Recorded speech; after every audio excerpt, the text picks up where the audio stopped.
Bonjour, dans cette vidéo, je vais vous montrer comment utiliser le panneau latéral sur le Galaxy S25 Plus.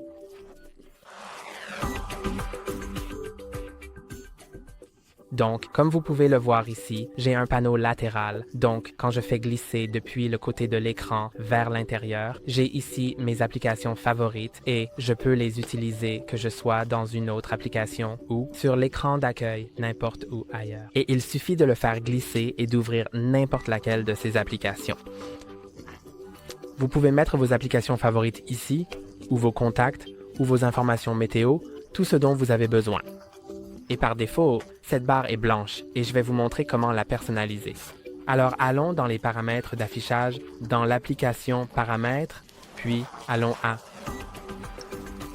pas le mode facile, les panneaux Edge. Et maintenant,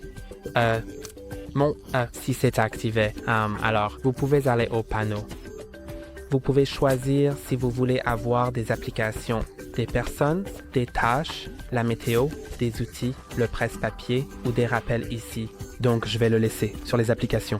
Vous pouvez également cliquer sur « Modifier » en dessous pour sélectionner quelles applications vous souhaitez avoir sur ce panneau latéral.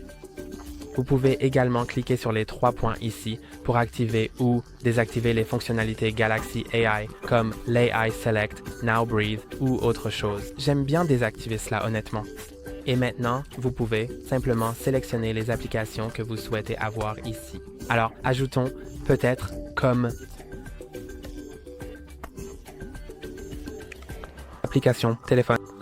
Ensuite, vous pouvez ajouter Spotify ou autre chose. Je pense qu'il n'y a pas de limite à ce que vous pouvez ajouter. Ajoutons donc juste les plus importantes. La calculatrice et le calendrier peuvent être bien. Maintenant, nous l'avons. Comme vous pouvez le voir, lorsque je fais glisser, cela ouvre cette barre, avec ces applications, mes préférées que j'utilise assez souvent. Mais vous pouvez régler sur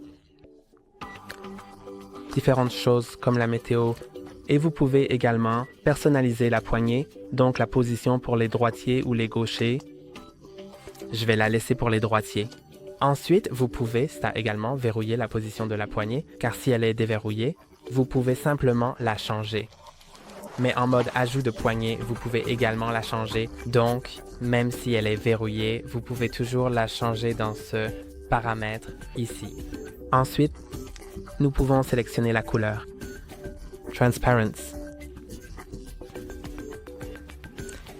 ainsi que la taille.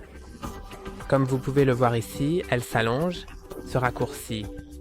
Je l'aime plus longue. Et puis, vous pouvez régler la largeur sur mince, moyen ou épais. Donc, je vais le laisser sur mince. Je n'aime pas que ce soit visible, mais si vous en avez besoin, vous pouvez l'élargir. Je vais diminuer un peu la transparence. Et maintenant, ça fonctionne juste comme ça. Alors, allons aussi aux panneaux latéraux et déverrouillons la position de la poignée. Laissez-moi vous montrer. Vous pouvez voir que je peux changer la position de la poignée comme en le faisant glisser. Vous voyez que lorsque j'appuie et maintiens, je fais glisser vers le haut ou bas et quand c'est verrouillé, je ne peux pas. C'est tout pour aujourd'hui. N'oubliez pas de liker et vous abonner. À la prochaine.